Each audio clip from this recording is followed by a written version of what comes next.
Good morning, Rabbi. We're learning Mishna Kiddushin, Perek Aleph, Chapter 1, Mishnah Tes, Mishnah 9. Called mitzvah sheitluya ba'aretz. Any mitzvah that is dependent on the land. What does that mean, dependent on the land? It means it has to do with the land, things that grow from the land. So what's an example of a mitzvah that has to do with the land? Shemitah, right? The fact that you can't work the land during Shemitah. That's a mitzvah that has to do with the land.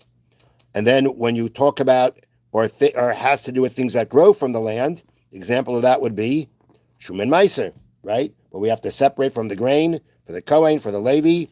Those are mitzvahs that are depend on things that grow from the land. And those kind of mitzvahs are called mitzvah sheitluya ba'aretz, a mitzvah that's dependent on the land. Okay, so kol mitzvah sheitluya ba'aretz, eino noheges ela ba'aretz. Any mitzvah that's dependent on the land only is practiced in Eretz Yisrael. V'sheina tluya ba'aretz, but if it's not dependent on the land, noheges bein ba'aretz bein b'chutz la'aretz. It will apply both in Eretz Yisrael and outside of Eretz Yisrael. So what's an example of mitzvahs that are not dependent on the land? Keeping Shabbos, wearing tefillin, wearing tzitzis. These things have nothing to do with land per se, and therefore they apply everywhere. Now here, regarding this last part, we have an exception. Chutz min ha'arla v'kalayim. The exception being arla and kalayim. Meaning, when we just said that a mitzvah that depends on the land only applies in Eretz Yisrael, the exception to that is arla and kalayim. So what are we referring to? So arla, we know, is that it is forbidden to eat or benefit from any fruit that grows on a tree during the first 3 years after it is planted. This fruit is known as arla. So even though arla is a mitzvah dependent on the land, we still say that it applies in Chutz La'aretz. If you plant a tree in Chutz La'aretz outside of Eretz Yisrael, the laws of arla apply. How do we know that? It says Tanura, it's a halacha l'Moshe Sinai. Halacha transmitted from Moshe from Sinai that it does apply even outside of Eretz Yisrael. Now, what's interesting is that they add here in the notes that what happens on the 4th year? After the 3 years, it's Asa. What happens in the 4th year? You got to bring it. The answer is the fruit that grows during the tree's 4th year, which is referred to as Neta Ravai, must be taken to Yerushalayim and eaten there. And then from the 5th year and on, you eat it, anywhere you want.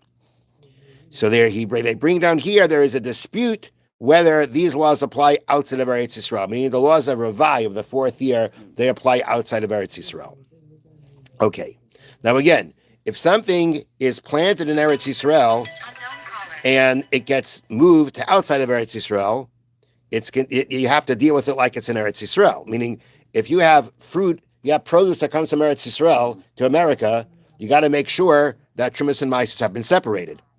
The fact that it lands up outside of Eretz Yisrael doesn't make a difference. If it grew in Eretz Yisrael, it has all the laws of the produce of Eretz Yisrael.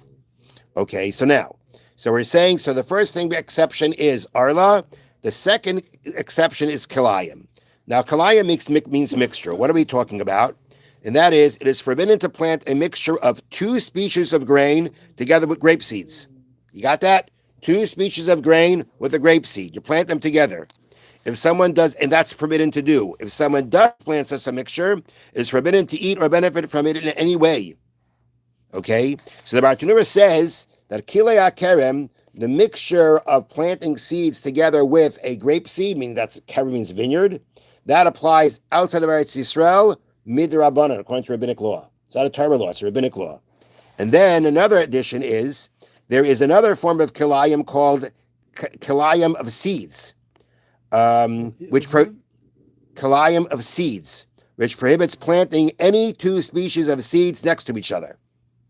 And that prohibition, though, applies only in Eretz Yisrael. Kilei kerem, if it's a mixture with grape seeds, with a grape seed, that is usher even outside of Eretz Yisrael. But just the prohibition of mixing together, of planting together different seeds, different species, that prohibition does not apply even midrabanan in outside of Eretz Yisrael. It only applies in Eretz Yisrael. Okay. Rebbe Lezer says another exception, af min hachodesh. So too, Also excluded is chadash, which is the prohibition of eating from the new grain. Now, that means like this. The new crop of grain may not be eaten until the Omer offering is brought on the second day of Pesach. That's in the times of the Beis Hamikdash. The new grain, which really means the grain that grew after last year Pesach, is going to be forbidden to eat until you bring the Omer carbon on the second day of Pesach of that year. When there is no Beis Hamikdash and therefore no Omer carbon, the new crop may not be eaten until the third day of Pesach. So Rebbe Lezer says that even though, again, this is a mitzvah tluya ba'aretz, it's a mitzvah that depends on the land, the halacha is that it applies outside of Eretz Yisrael also.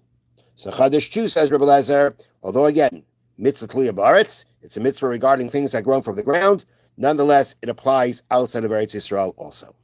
Have a wonderful day and a wonderful Shabbos. Thank you, Rabbi.